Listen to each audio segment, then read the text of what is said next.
Hello, good morning to you. Time now for business. Some business associations and industries have welcomed the significant drop in the policy rate as announced by the Bank of Ghana. The central bank yesterday reduced the key lending rate to commercial banks by 200 basis points to 18%. The development is likely to impact positively on cost of credit in the country. Chief Executive of the Association of Ghana Industries, Seth Chuma Kwabwa, tells Joy Business he wants immediate results on cost of credit in the country. The fact that the policy rate has consistently dropped or is fallen is welcome, because we've always said that the policy rate to a large extent determines the interest rate, or at least it has an influence on the interest rate level, and businesses borrow, and they borrow at a cost. So the lending rate is actually the cost at which they are borrowing. So anytime you have a drop in the policy rate, it indicates that there's a possibility for a drop in the interest rate. So the fact that it's come down this much is something that we welcome. Now, I recall before the meeting, the Monetary Policy Committee meeting last week, a number of media people called asking for our views. And we said we were expecting it to drop because we were also looking at the macroeconomic variables. And they were all pointing to the fact that there's significant stability in the system. Inflation is dropping. Exchange rate volatility is within range. And there is, fiscal consolidation. So when you put all these factors together, we were expecting it to drop. So do you call it as a dream come true? Well, I don't know if you want to call it a dream, but it's a prediction come true, not so much a dream. But indeed, it is good that it's dropped. So for us, it's a welcome development. But what will be the implication of this on the business environment for industries? Well, that is a good question.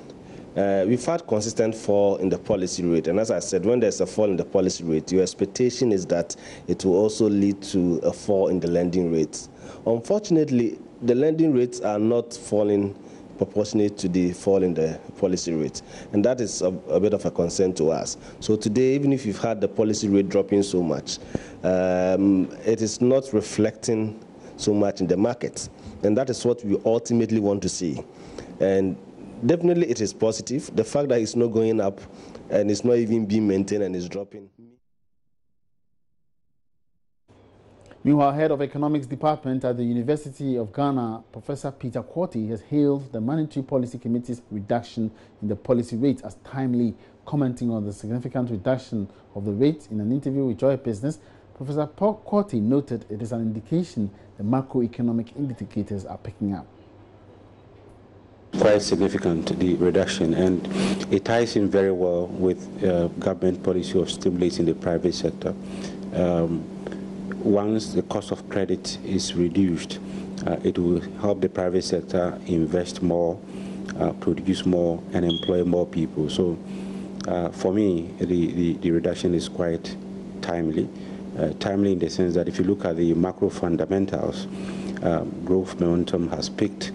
You also look at inflation expectations, that is quite stable. Exchange rate is relatively stable. And also commodity prices are quite stable and it's picking up quite well. So in all this, I believe it's timely that the policy rate is revised downwards to stimulate economic activity. It will have positive impact on the economy. That is if banks reduce their lending rates especially. When that is done, cost of doing business would come down, and that will stimulate production and employment. As far as the financial sector is concerned, it depends on their cost structure. If those who depend too much on interest income, if the rate comes down, it's going to affect their income. But I think it's a signal to them that they should move away from interest income and generate more non-interest income, as is done in most advanced or well-established financial systems. Well, sometimes they come out with justifications, but and that's business for now. We have more business in our subsequent bulletins. My name is Emmanuel Abuaji. Have a good morning.